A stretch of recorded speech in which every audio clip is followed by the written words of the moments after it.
everyone! This is Bella again, ang inyong kusinera ng Filipino food recipe. Ano po bang lulutuin natin ngayon? Luto tayo ng ating merienda, ang kutsinta.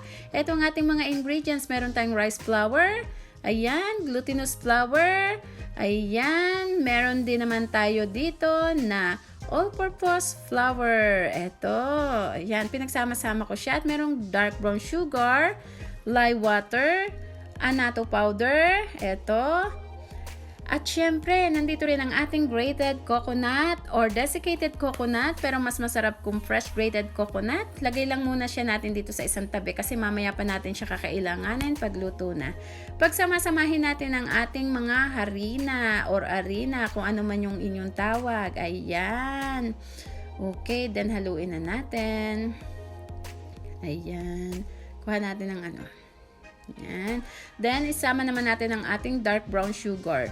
Dark brown sugar pa yung ginagamit ko kasi maganda yung kulay ng kutsinta pagkaluto kapag dark brown sugar yung ginamit. Yan. Hindi maputla. Okay. Pwede rin naman kayong gumamit ng golden brown.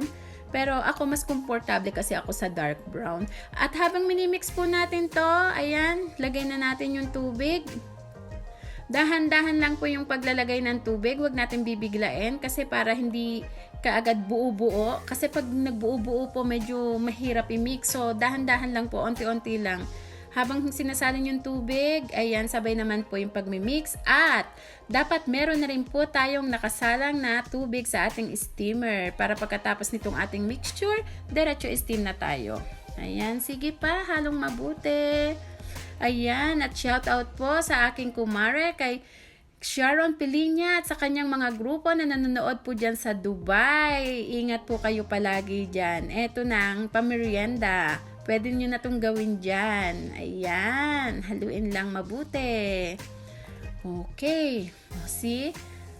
Tapos, isunod naman natin itong annato powder and lye water. Pagsamahin natin itong annato powder and lye water para madali siyang mag-incorporate. Kasi, ang annato powder, pag nilagyan mo siya ng lye water, ang bilis niyang bilis niyang matunaw. Ang bilis niyang sumama. Hindi natin pwedeng idiretso kasi yung annato powder dito sa sa mixture. Dahil nagbubuo-buo. So, pag niluto mo yung kutsinta, minsan may mga part na may kulay-kulay, so pangit. Kaya ganito yung ginagawa ko. Pwede rin naman kayong gumamit ng annato seeds. Ganon din yung proseso. Ilagay nyo din siya sa lye water. Ayan. Diba? Ang bilis. Okay. Yun lang po yung sekreto natin sa sa annato powder. Kasi may mga nagtatanong minsan bakit daw hindi nila maisama-sama sa sa liquid. Kasi minsan parang humihiwalay siya eh. Tapos pag niluto mo, ang pangit. Ayan. Tapos sasalain natin siya ngayon. Ako nilalagay ko na siya diretso sa sa pichel para paglalagay natin sa molder, dire-diretso lang. Yan, mabilisan. Lalo na kung magbebenta, syempre kailangan lagi tayong maraming production. Okay. Salain natin para kung minsan may mga konti-konting buo-buo pa siya diyan para maiwasan natin 'yon. Ayan. Pangit kasi kung pagkagat mo may kasamang buo-buo. So ayan. Ganyan lang yung ating gagawin. Simpleng-simple. Napakasimpleng lutuin po nitong ating kutsinta. Maganda rin po itong ipang negosyo, proven na. At itong recipe po na to, lalong-lalo na po pag Christmas, patok na patok po to. Kahit nga hindi Christmas, actually, Christmas and New Year or any occasion or everyday, ang sarap po nito. Yan, subukan nyo po. Yan. Okay, set aside lang muna natin. At ayusin natin itong ating mga molder. Ito namang mga molder ko, nilalagyan ko siya ng binabrasan ko ng konting vegetable oil. Ayan, isalansan natin dito. Pag nasalansan na, lalagyan natin ng vegetable oil. Ayan. Para pag hindi didikit, pag luto na, madali siyang tanggalin. Yan, ganyan. Konti lang, konting-konti lang naman. I-brush nyo lang ang konting-konti bago nyo ilagay yung ating mixture. Okay. Ayan. O, lagay na ang ating mixture. At paglalagay natin ng hinalo ko muna ulit sandali, ha? Okay. Ayan. Okay. Paglalagay ng natin, ng ating mixture dito sa molder, eto ganito, tingnan nyo. Okay, huwag nating masyadong pupunuin. Kailangan meron siyang allowance kasi minsan umaapaw.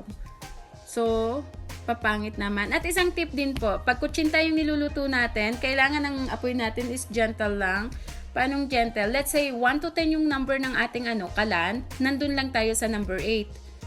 Kasi pagka ganon, pag masyadong malakas, nagkakaroon siya ng mga bubbles sa ibabaw, so medyo pangit. Ayan, minsan naman yung parang shrinking. Ayan, kumukulo na yung ating tubig. So, isa lang na natin si kutsinta. Ang pagluluto po natin is 45 minutes. Ayan, hintayin po natin 45 minutes. At meron na tayong merienda. Okay. Yan, medyo nakalimutan ko rin na ilang minutes ang medyo malakas. So, baka may mga shrink to. May mga butas-butas, yung parang butas na konti. Tingnan natin, meron yan, sure. Okay, pero ilang minutes ko lang naman siya nakalimutan, hindi the whole 45 minutes. O, meron nga. Tapos, isa-set aside natin to dito, palamigin muna like 10 minutes bago natin tanggalin sa molder. O, ayan, yun yung sinasabi ko. Okay, tanggalin na natin siya sa molder at eto na, merienda time! Ayan! Eto rin po yung ginamit kong rice flour. Yan, nandito rin po ang glutinous flour. Yung isa naman kasi all-purpose flour lang po. So, kahit saan makikita nyo. At eto rin po yung mga sample ng aking kakanin tray. So, gagawin din natin yan sa mga susunod na video. Yung ating sapin-sapin at pichi-pichi.